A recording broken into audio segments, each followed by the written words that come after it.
Hi అందరికీ నమస్కారం. ముందుగా TV6 మీడియా ప్రేక్షకులందరికీ సంక్రాంతి శుభాకాంక్షలు. ఈరోజు సంక్రాంతి అంటే ఇప్పుడున్న జనరేషన్లో చాలా మందికి సంక్రాంతి గురించి తెలియదు. కొంతమందికి తెలుసు, కొంతమందికి తెలియదు.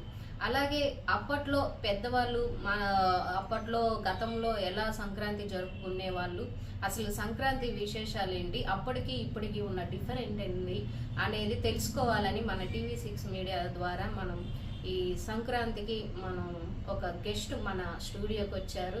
ఆయన పెద్దవారు పెండ్రాల సుబ్బారావు గారు మనతో ఉన్నారు. ఆయనతో కలిసి మనం ఈ పండగ విశేషాలు అప్పట్లో ఎలా జరుపుకుంటారు ఆ విశేషాలన్నీ మనం ఆయన్ని అడిగి తెలుసుకుందాం. నమస్కారం సుబ్బారావు గారు. అంటే అప్పట్లో మీరు పెద్దవారు, అనుభవస్తులు, అప్పట్లో సంక్రాంతి పండగ అనేది ఎలా జరుపుకునేవాళ్ళు? సంక్రాంతి పండుగ చిన్న పద్యం చెప్తానమ్మా.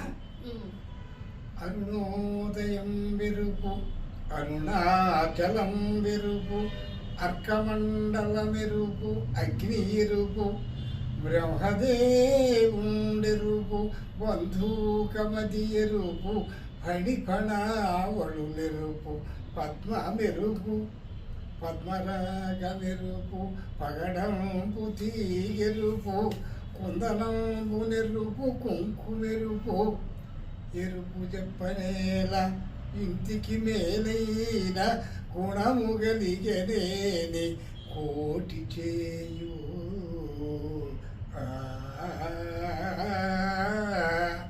ఈ సంక్రాంతి విధానం అంటమ్మా, ఈ ఎరుపు గురించి ఎందుకు పాడారు, అర్థం ఏంటి? అది చెప్తున్నా. ఇప్పుడు అందరూ ఈ సంక్రాంతి పండగలో ఆడవాళ్ళకంటే మగవాళ్ళకంటే ఆడవాళ్ళకి ఎక్కువ ప్రాధాన్యత ఉంటుంది.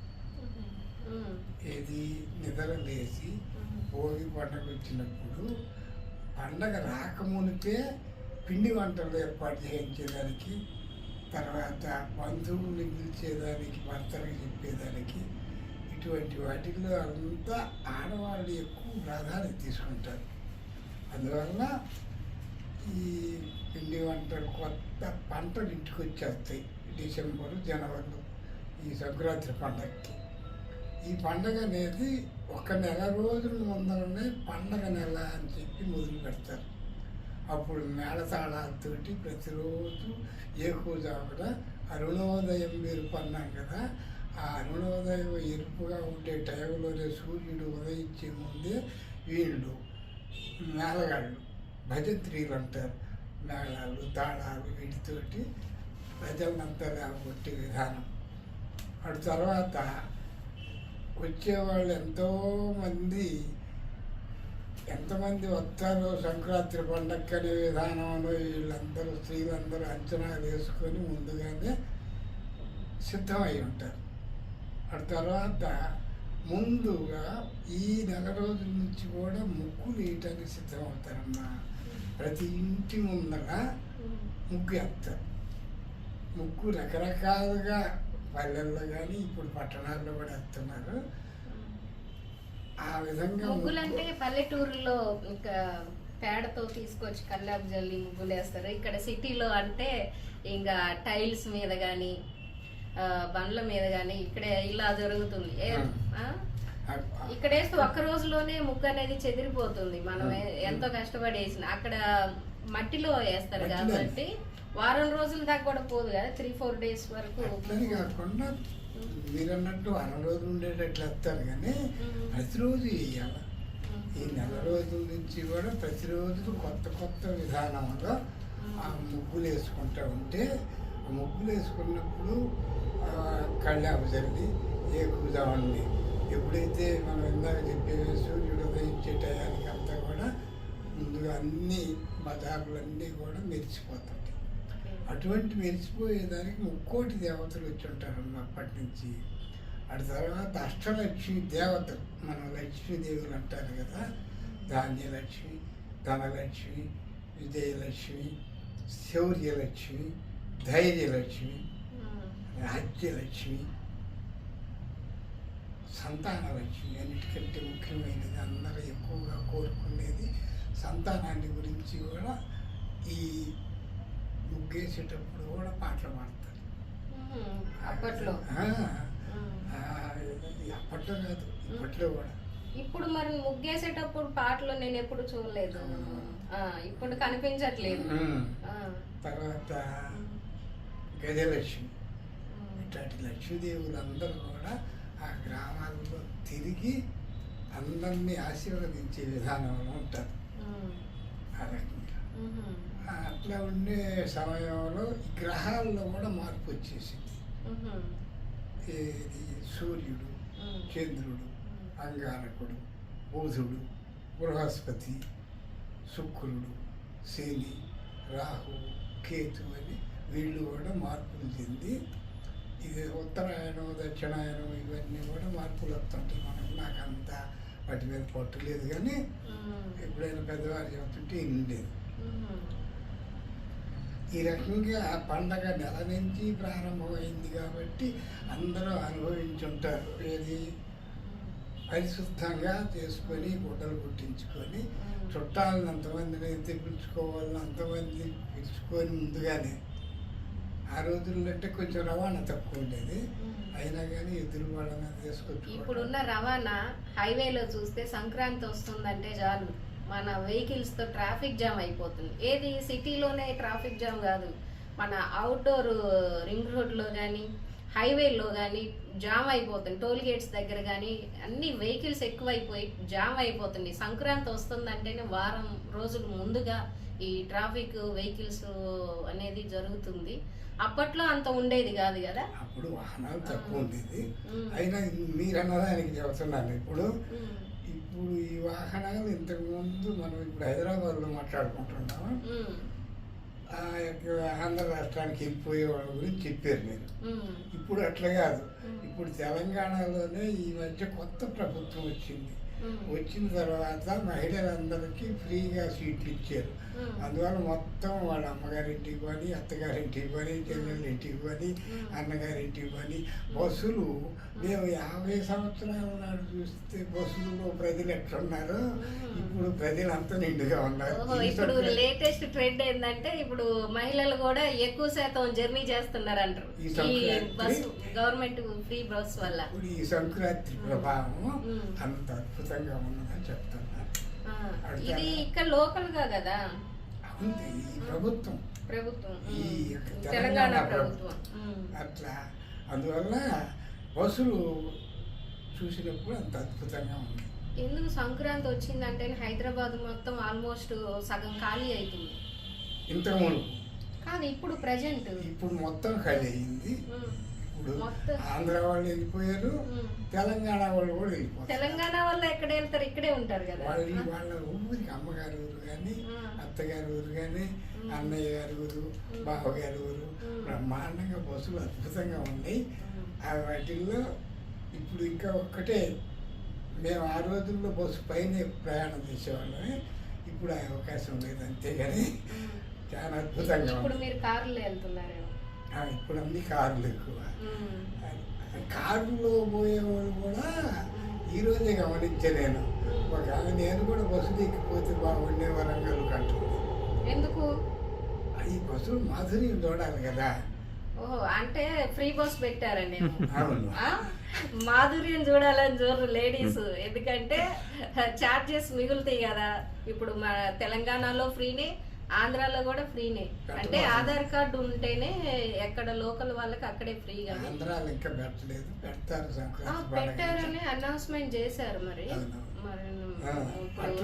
ఉందో లేదో ఆ విధంగా బంధువులందరూ తీసుకొని రావటం ఈ విధంగా జరిగింది ఇప్పటి వరకు. ఇప్పుడు పిండి వంటల గురించి అద్భుతంగా తయారు చేయటం, కొత్త ధాన్యం పాత ధాన్యాన్ని కలిపి అరిసెలు కానీ, గారెలు కానీ, బూరెలు కానీ, లడ్డు ముద్దలు, మనుగులు ఈ విధంగా తయారు చేసి పెట్టేవాడు. ఇప్పుడు భోగి మంట వేస్తారు కదా, ఫస్ట్ రోజు జరుపుకునే భోగి మంట ఏ విధంగా జరుపుకుంటారు? భోగి మంటకి ఏగుజామునే 5 గంటలకల్లా లేచి, మంచి చలికాలము, ధాన్యం అంతా ఇంటికి వచ్చిన కాలము, చుట్టాలందరూ వస్తూ ఉంటారు, వచ్చి ఉంటారు. ఆ విధంగా భోగి మంటలకి అన్నీ కూడా 4-5 రోజుల ముందు నుంచే దానికి సామాగ్రి సమకూర్చుకుంటారు. పల్లెల్లో కానీ పట్టణాల్లో కానీ అవన్నీ సమకూర్చుకొని ఎక్కువసాన్ని వంటలు వేసి ఆ యొక్క అగ్నిదేవుడికి పూజలు కలిపి ఆయన కొంతమంది అయితే మా పెద్దవాళ్ళు కొంచెం నెయ్యి కూడా తీసుకొని పోయేసేవాళ్ళు. ఎందుకు భోగి మంట ఇట్లా ఆచారంగా పెట్టారు? అది ఏదో పెద్దల నిర్ణయం మనకు తెలియదు, మనం పుట్టక ముందు నుంచి కూడా ఉన్నాయి. సాంప్రదాయం ఇప్పటికీ సంక్రాంతి అని అంటేనే 3 రోజుల పండుగ. భోగి పండుగ, సంక్రాంతి పండుగ, కనుమ పండుగ అని. ఇంతకుముందు పూర్వం ఈ నెల నుంచి కూడా మాంసాహారం తినేవాళ్ళు కాదు ఎక్కువ శాతం మంది. తర్వాత కనుమ పండుగ నాడే మాంసాహారం తినేవాళ్ళు. అంటే ఆ రాష్ట్రాల్లో 3వ రోజు. తర్వాత మార్పులు వచ్చేసి ఎప్పుడంటే అప్పుడే ప్రతిరోజు కూడా మాంసాహారం తినేవాళ్ళు ఉన్నారు. ఇప్పుడు అట్ట బంధు వరకు వాళ్ళు ఎప్పుడైతే ఇవన్నీ తయారు చేసి పెట్టారో అప్పుడు వీళ్ళు వస్తారు, దీవించేవాళ్ళు. దేవతలు 3,000,000 దేవతలు అన్నవే వాళ్ళందరూ వివిధ రకాలతో వచ్చుంటారు. ఇంతకుముందు లక్ష్మీదేవి వచ్చారు, నవగ్రహాలు వచ్చారు. ఇప్పుడు వీళ్ళు 3,000,000 దేవతలు జై శ్రీమద్రమారమణ గోవింద అని హరిదాసు నెత్తిన కలశం పెట్టుకొని ఇంటింటికి తిరుగుతుంటాడు, పాట పాడతా.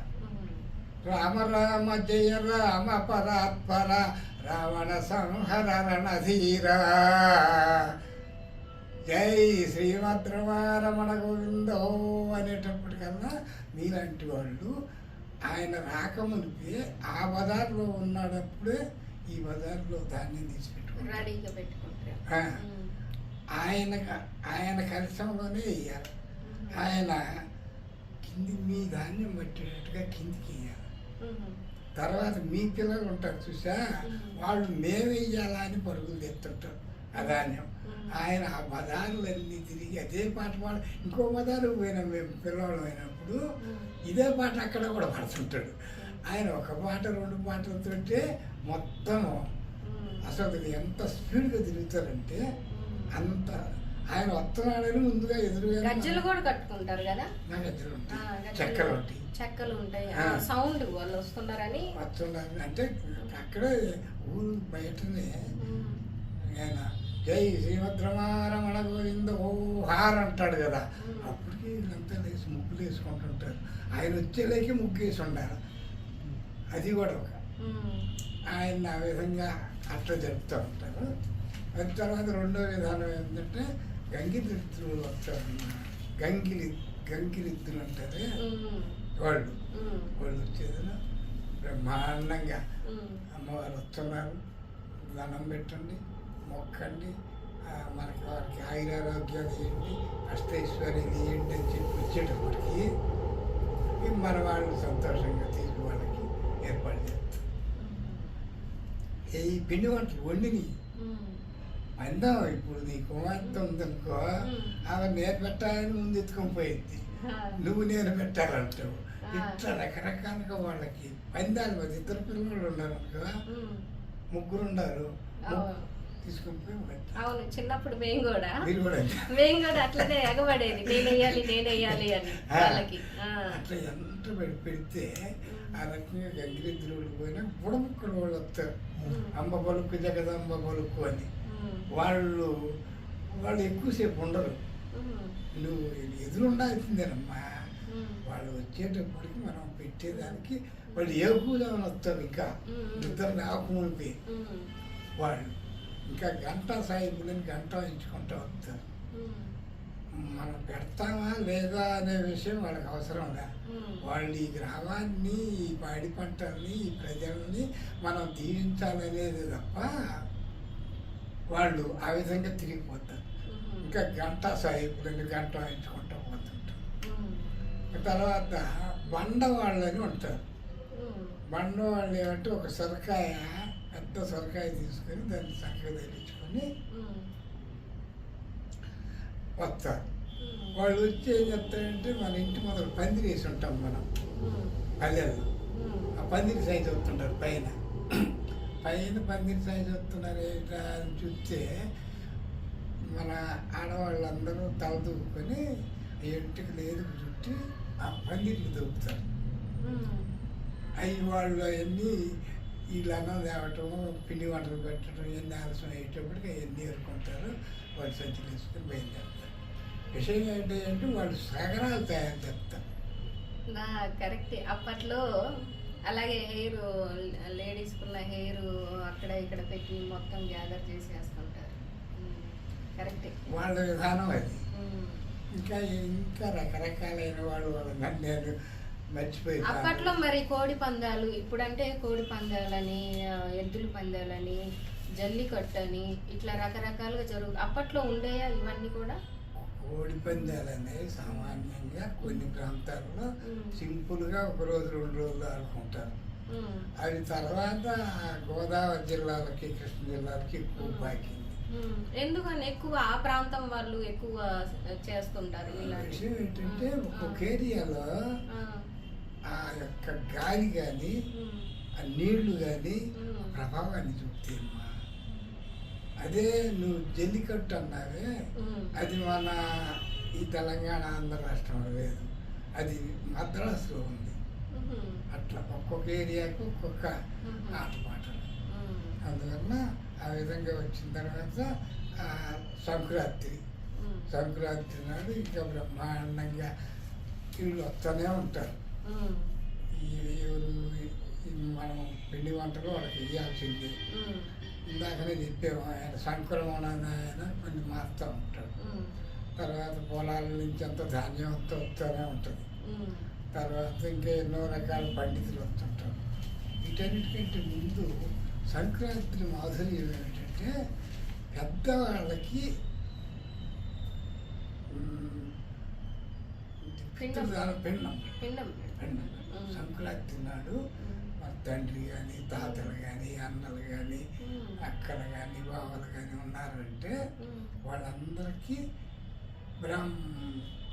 బ్రాహ్మణుల ద్వారా ఇంటికి పిలిపించి వాళ్ళందరికీ సంక్రాంతి పండుగ నాడు పెట్టారు.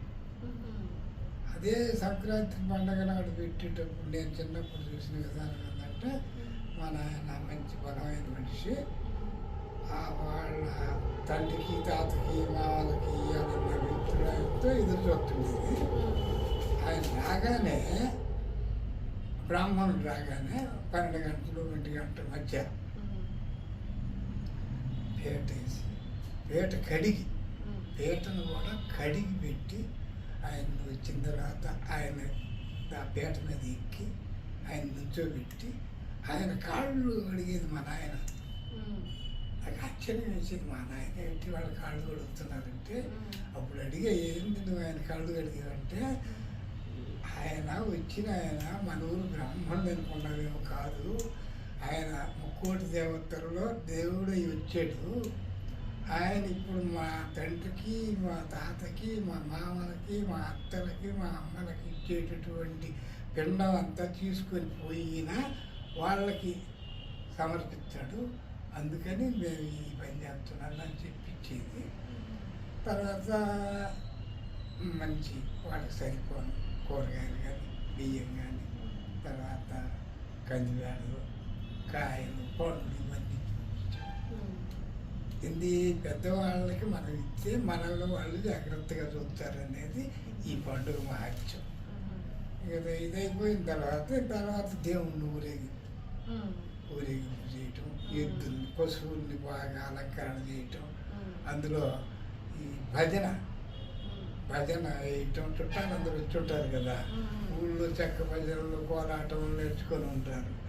అటువంటిప్పుడు బాగా వేసే బృందాలు ఎవరు ఉండాలని చుట్టుపక్కల గ్రామాల వాళ్ళంతా వచ్చేవాళ్ళు జరుపుకుంటారు.